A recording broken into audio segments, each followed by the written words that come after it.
mbona mtu anapokosea kosa moja tu nyinyi mnamjalia kuwa si salaf, na hali ya kuwa katika vitabu ukisoma kuna wanaozuoni wengi au watu wengi wanakosea lakini hawaingizwi katika makosa?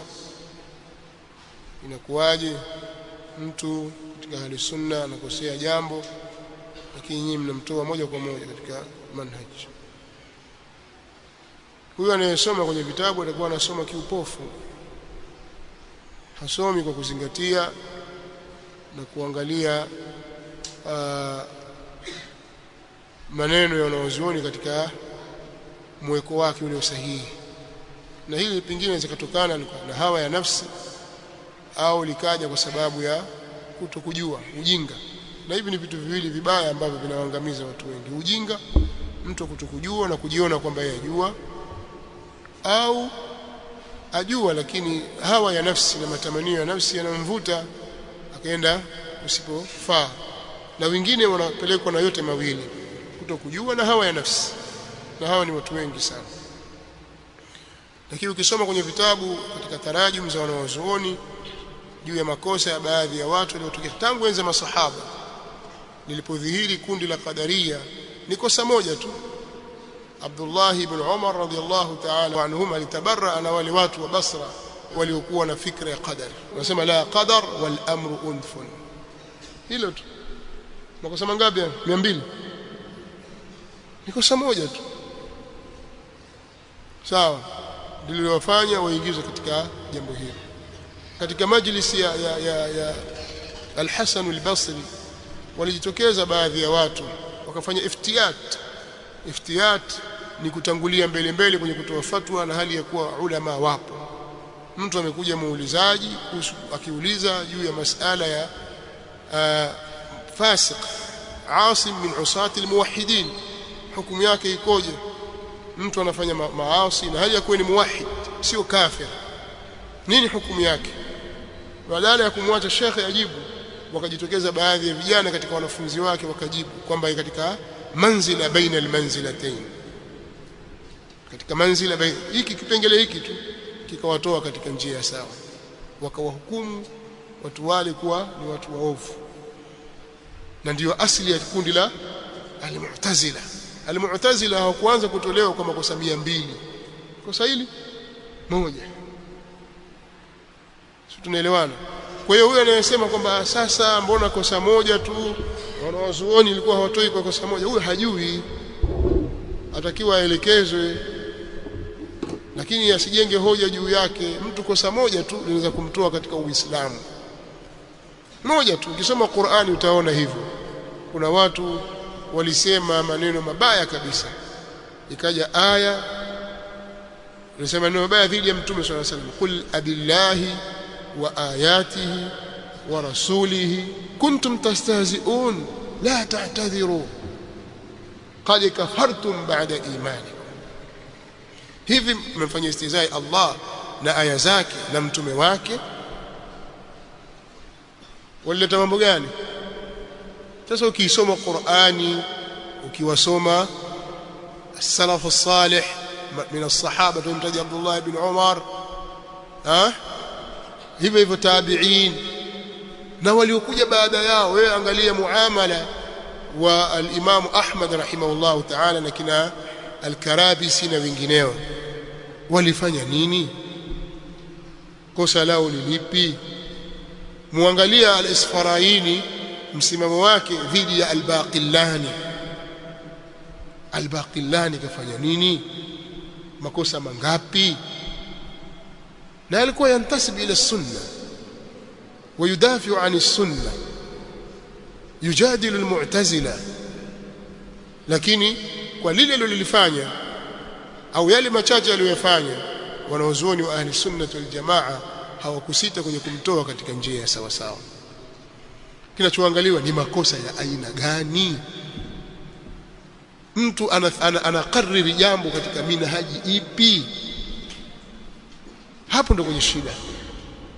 Lakini zalla mtu akawa mathalan, nataka kusema kwamba mathalan mtu ni katika ahli sunna na mizani yake ya kupima mambo ni katika mizani ya ahli sunna wal jamaa, na anajulikana kwa sunna. Njia zake za istinbat ni njia za ahli sunnah wal jamaa, na ndio njia za as-salafu salih. Sawa, anakuwa na kawaidi zile zile, kisha akapatwa na zalla katika masala, na yeye ni alimun mujtahidun.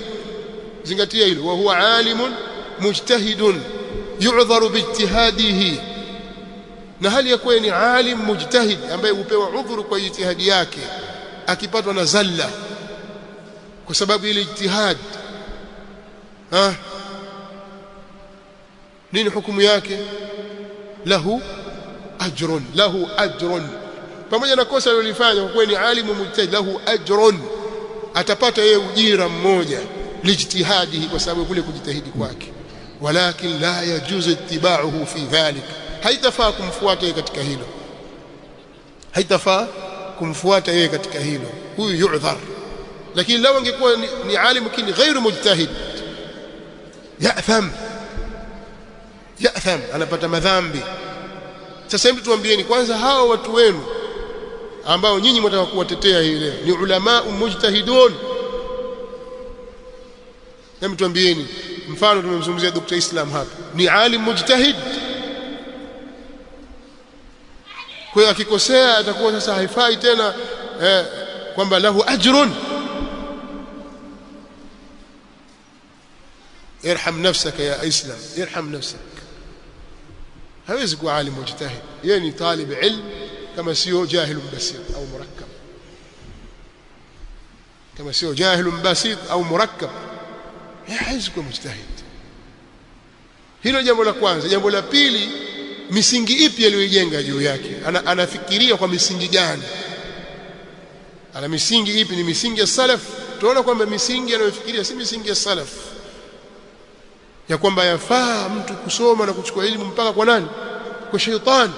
Ma qala hadha ahad min as-salaf. Min aina jaa bihadha? min aina jita bih? Umetoa wapi haya? Sasa hii sio minhaji ya sawa sawa. Kwa hiyo mtu anapoleta maneno yakawa yamekhalifu njia ya salaf na akawa miiari yake na vipimo vyake sio vya as-salaf, thumma akhta. Tujalie mathalan mtu anakiwa anatumia mizani, lakini mizani zake si sahihi, hata akipatia atakuwa hayuko sawa. Hata mu'tazila wakipatia hawako sawa, bado wao ni mu'tazila tu bid'a. Kwa nini? Kwa sababu zile maajiri zao na mizani zao wanazotumia si mizani za ahli sunnah wal jamaa, kwa sababu al-ghayatu la tubarriru al-wasila. Kwa hiyo kulalamika mtu kosa moja tu, kosa moja tu na kuingiza kwenye kufuru, usisubiri makosa 10. Wal-iyadhu billah, jambo moja tu au hilo hakuna mpaka mtu aritadi mara 10.